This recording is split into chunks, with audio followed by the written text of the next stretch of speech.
नमस्कार दोस्तों, आज का हमारा टॉपिक है एकाग्रता कंसंट्रेशन। एकाग्रता अर्थात एक की याद में खोना, मन और बुद्धि का एक ही दिशा में होना, ये एकाग्रता है। यह हम कह सकते हैं कि भाव और चित्रों का जब मेल हो जाए तो उसे एकाग्रता कहा जाएगा। दोस्तों, एकाग्रता अर्थात एक स्थिति में होना, और वह एक स्थिति श्रेष्ठ स्थिति होना चाहिए, क्योंकि एकाग्रता अच्छी जगह भी हो सकती है, बुरी जगह भी, तो वह एक स्थिति श्रेष्ठ स्थिति होनी चाहिए। अब श्रेष्ठ स्थितियां क्या है दोस्तों? जब तक हमारे व्यक्तित्व में सहनशीलता, स्नेही होना, सरलता ये नहीं है, और मूल आधार है साइलेंस की शक्ति, जब तक ये नहीं है एकाग्रता विकसित नहीं हो सकती। तो इन श्रेष्ठ स्थितियों का एक पुंज, एक दल हमारे व्यक्तित्व में आ जाता है। इस एक स्थिति में जब हम आ जाते हैं उसे हम एकाग्रता कहेंगे। यहां पर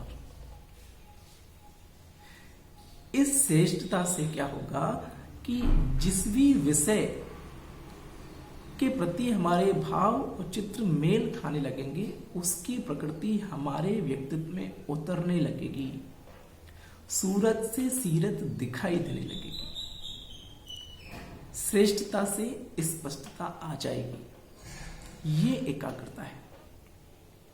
तो हम कह सकते हैं कि जो चाहिए वही सोचें, यह एकाग्रता है। दोस्तों, एकाग्रता को विकसित करने के दो आधार दिखाई देते हैं। एक है बहुत काल का अभ्यास और दूसरा है लगन। दोस्तों, यदि आप एकांतवासी हैं, एकांतवासी का मतलब है एक की याद में ही अंत होना, अर्थात आपके मन और बुद्धि का जो टारगेट है, जो अंतिम लक्ष्य है, वो जिसकी याद का है वही उसका अंत होना चाहिए, मतलब वो उसका लास्ट पॉइंट होना चाहिए, एक ही डेस्टिनेशन, फाइनल डेस्टिनेशन। ये एकांतवास है। बहुत सारे हंगामे हलचलों के बीच भी जब आपके मन और बुद्धि का जो टारगेट है वो फिक्स हो, ये एकांतवास है। बाहर की वाइब्रेशनों का, हलचलों का प्रभाव ना पड़े, ये एकांतवास है। तो मूल आधार है अंतर्मुखी होना। कहावत भी है, अंतर्मुखी सदा सुखी। तो एकांतवास मतलब एक टारगेट पर, एक ही पॉइंट पर हमको स्थिर रहना है, ये एकांतवास है। इससे होगा क्या कि बुद्धि को एक ठिकाना मिलेगा, मन की चंचलता दूर होगी।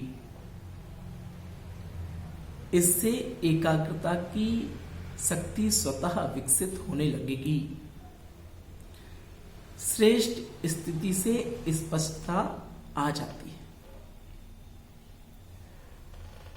तो दोस्तों, जैसे हमने देखा कि जब भाव चित्रों का मेल होता है तो उस घटना की प्रकृति हमारे भीतर उतरने लगती है। तो जैसे ही एकाग्रता हमारे भीतर आएगी तो फिर एकाग्रता से संबंधित, इससे जुड़ी हुई जितनी भी शक्तियां हैं वो हमारे भीतर धीरे धीरे उतरने लगेंगी।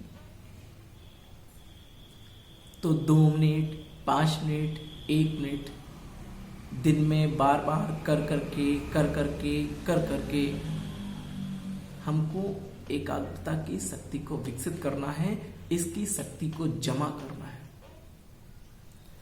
ऐसा करने से हमारा जीवन बहुत हद तक सरल होने लगेगा और एकाग्रता की शक्ति बहुत दूर तक जाती है। इसके बारे में कई घटनाएं, आपने सुंदर घटनाएं सुनी हैं।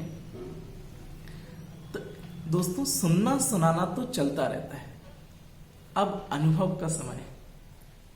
आइए इन बातों को व्यवहार में लाने की कोशिश करते हैं, अनुभव में लाते हैं। हमारा जीवन सुखमय बने, इन्हीं शुभकामनाओं के साथ अगले एपिसोड में फिर मिलेंगे। तब तक के लिए धन्यवाद। नमस्कार।